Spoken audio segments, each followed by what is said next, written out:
Hi everyone and welcome back to another trading day. I'm Johan Malan and today, Monday 11 December 2023, I've only a few trade setups to discuss where my favorite direction will be long on the US, the CAD and the yen, and short on the pound, the Aussie and the euro.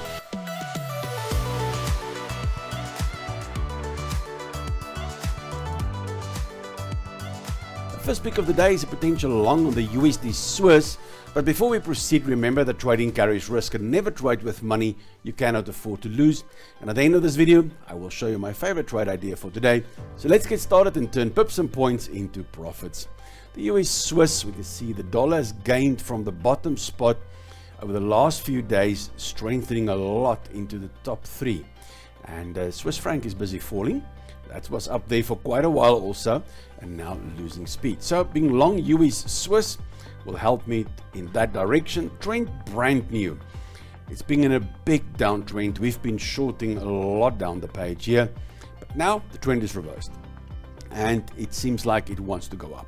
So at this stage, I've marked this market structure here on this last swing here, the 50 to 61%. I've also marked this level. This is the biggest swing here if I use this one here, but for now I can only mark the one, so otherwise it's confusing. But this is the one that I can look at also, but the one for today I think is this one to watch. Right at this market structure, I'm going to look for some long setups if I get the retracement in the afternoon and then a candle reversal.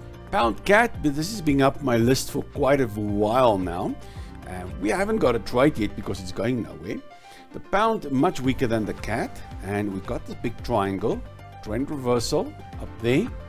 Now, bearish trend, consolidation, the breakout. I'm waiting for the retest. That's what I'm after. So I'll wait for this rising trend line, not a trend line, but of this triangle, the bottom line of the triangle to retest. Then I'll look for some form of reversal on the 1 hour or 4 hour charts.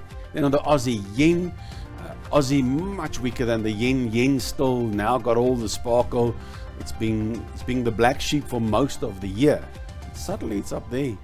But alright, I want to short this. I can see on this last big swing here, the retracement back to the trade zone here, 50 between 60 and 50. You can see market structure coming in here, being picked up since there 4 weeks ago. But I focus on this one mainly. So this is the area I'm going to look for this today. If it hits that level and then reverses from there, I'll then consider some shorts. In the CAD Swiss, CAD, you see CAD much stronger. It's been gaining slowly but surely over the last few weeks. It's been weak for a long time and now it's been stepping up slowly but surely. So Swiss losing speed, CAD gaining. For that reason I want to be long. Now I know there's a lot of long upper shadows there. You can see here upper shadow. But look at the candles here. That looks quite solid to me. It was a heavy resistance level for quite a long time. For more than a week, it's been a resistance level there. So if it becomes support here, right at the 50% level, I'll then consider some longs on a brand new bullish trend. Then the Aussie US, Aussie, well, losing a lot of steam. It was up there with the New Zealand with all the sparkle in the world. It's been losing. It seems like that bull trend has turned now. We saw the turn last week there. Now we want to continue. So we got this last directional swing here. If we're going to get back to this market structure here, I'll get interested between the 50 and the 61% on Fibonacci. So if I can get it back to retest that level, I'll then consider some shorts on some bearish candle reversals. And the Euro New Zealand also being on my list for a while. I'm just getting a little bit worried. This looks a little bit bottomish to me. But right, with the Euro being the black sheep for the last week or two, I'll still consider some shorts. New Zealand losing steam definitely, but still much stronger than the Euro.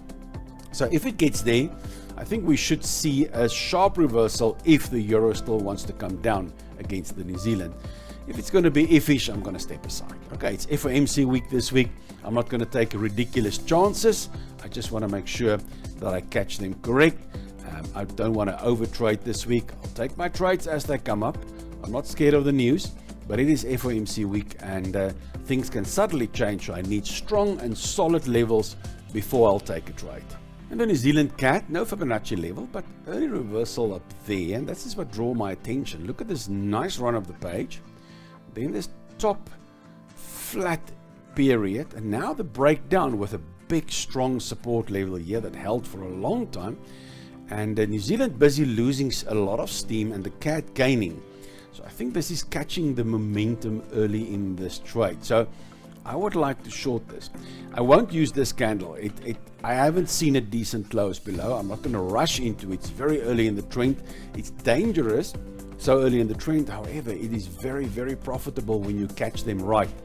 So I'll wait for this candle to close below, and then in any retest up there, I'll get interested. I will not chase it down the page, nothing. But with the New Zealand losing speed against the CAD and the CAD really gaining, I am keen. I'm very keen, but I will wait patiently, maybe later this week only, or late this afternoon. I don't trade anything on a Monday before 12 o'clock, but I need this to close below and then the retest. That'll get me really, really interested. And my favorite trade idea for today is a potential short on the pound US. But first, please let me know in the comments below if you want me to make any specific educational videos for you. Also, if you are new to this channel and find this video helpful, you can support the channel by giving this video a thumbs up and hit that subscribe button so I can keep making content like this. Don't forget to turn on the notification bell to ensure that you don't miss out on any of my daily trade ideas. So the pound US, if you look at the pound, been losing speed slowly but surely after strengthening a week ago, but busy losing speed, and dollar gaining. So I can see it, I'm in both the right directions. Dollar has been running from the bottom up the page there. It's busy pushing up there, and the pound was up and down, mainly up there, and now it's busy losing speed. So I think pairing the pound and the US could result in a very good trade. We got the early trend reversal here. We can see a strong trend up there, little double top coming in there. See there, actually triple top sort of. Breaking the neckline, testing. I think if it's going to test there again, I will get interested in some shorts based on the relative strength here, where the pound is much weaker than the dollar. So when it gets back up there, I'll look for some candle pattern reversals on 4 hours and or 1 hour candles. So as you can see, there's not much for me to look for today, but it is FOMC week and it's Monday, so I'll start slowly to the week. Trading isn't just about my insights, guys. I want to hear from you. Drop your questions, share your experiences, or tell me which trading opportunities you're eyeing in the comments below. I've been trading since 2003, and if you are eager to take your trading skills to the next level, check out the link in the description to join my mentorship program and support this channel by opening a trading account with a trusted broker from the link in the description, which I've been using since 2010. Thank you for joining me today on this trading journey. Don't forget to trade responsibly. I can't wait to see you in my next video. Until then, trade well.